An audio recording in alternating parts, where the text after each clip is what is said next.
Share बाजार और ज्योतिष, इन दोनों के बीच में कोई ना कोई डायरेक्ट या इनडायरेक्ट कनेक्शन निकालने की आज हम कोशिश करेंगे इस वीडियो के माध्यम से। जैसा कि आप सभी जानते हैं, शेयर बाजार में सारा खेल माइंडसेट का है। उसी प्रकार से हम कुंडली के माध्यम से हम किसी व्यक्ति के व्यक्तित्व की या उसके माइंडसेट के बारे में जानकारी प्राप्त करते हैं। नमस्कार दोस्तों, मेरा नाम वरुण मिश्रा है। इस वीडियो के माध्यम से आज हम ये जानेंगे कि आपका माइंडसेट आपको शेयर बाजार में कितना सफल बना सकती है। जैसा कि आप जानते हैं कि पंचम भाव जो कि शेयर बाजार, अचानक से धन लाभ या सट्टा बाजार, इन सब के लिए जाना जाता है। अगर पंचम भाव आपका शुभ ग्रहों से दृष्टित है या उसमें कोई शुभ ग्रह बैठा हुआ है, यानी कुल मिला जुलाकर अगर प्रकार से हम कुंडली के माध्यम से हम किसी व्यक्ति के व्यक्तित्व की या उसके माइंडसेट के बारे में जानकारी प्राप्त करते हैं। नमस्कार दोस्तों, मेरा नाम वरुण मिश्रा है। इस वीडियो के माध्यम से आज हम ये जानेंगे कि आपका माइंडसेट आपको शेयर बाजार में कितना सफल बना सकती है। जैसा कि आप जानते हैं कि पंचम भाव जो कि शेयर बाजार, अचानक से धन लाभ या सट्टा बाजार, इन सब के लिए जाना जाता है।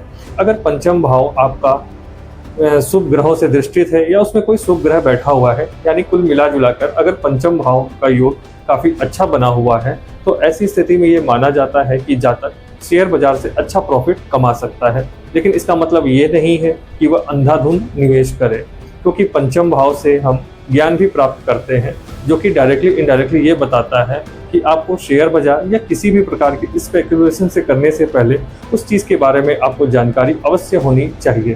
क्योंकि पंचम भाव सीधा 11वें भाव को देखता है जो कि हमारे इच्छा प्राप्ति और लाभ को भी दर्शाता है। अगर आपको शेयर बाजार में प्रॉफिट प्राप्त करना है तो पंचम भाव, 11वें भाव और दूसरे भाव का हम संबंध निकालेंगे। अगर 5वें भाव का संबंध 11वें भाव से किसी भी तरीके से, चाहे वो आपस में बैठ जाएं, चाहे एक दूसरे के ऊपर दृष्टि डाल दे, तो ऐसी स्थिति में भी ये आपके लिए बहुत फलदायी हो सकता है। आमतौर पर कुछ ज्योतिष ऐसा भी कहते हैं कि 12वें भाव में अगर कोई पापी ग्रह बैठा है तो ऐसे व्यक्ति को शेयर बाजार में नुकसान होने के योग है, जबकि मैं इसका पूरी तरीके से खंडन करता हूं। शेयर बाजार का इन सब चीज़ों से कोई लेना देना नहीं है, क्योंकि आपको पता है कि शेयर बाजार में उतार चढ़ाव लोगों के माइंडसेट पे, उनका मार्केट को देखने के नज़रिए के ऊपर डिपेंड करता है, और कुछ ये ग्लोबल क्लू पे भी डिपेंड करता है। अगर मान लीजिए कि वैश्विक बाजार ही गिर रहे हैं तो इसमें हमारा बाजार क्या कर सकता है, मजबूरन बस वो भी गिरता ही है। तो इस तरीके से ये सोच लेना कि पापी ग्रह बैठे हैं या कोई ऐसा ग्रह बैठा है जिसकी वजह से आपके नुकसान के योग बन रहे हैं, तो ये सब गलत है। शेयर बाजार में आप हमेशा कभी ना कभी अगर उचित ज्ञान लेंगे तो आपको प्रॉफिट अवश्य प्राप्त होगा। बस ये आपसे 3 चीज़ों की डिमांड करता है। पहला नॉलेज, दूसरा पेशेंस और तीसरा सही समय पे सही डिसीजन लेना, यानी प्रॉफिट बुक करना या अपना स्टॉप लॉस लेना। अगर आपको अपने शेयर बाजार की जर्नी को सफलतापूर्वक आगे बढ़ाना है तो आपको इन 3 चीज़ों को बहुत स्ट्रिक्टली फॉलो करना पड़ेगा, क्योंकि बड़े से बड़े जो शेयर बाजार के इन्वेस्टर हैं वो इसी रूल को फॉलो करते हैं।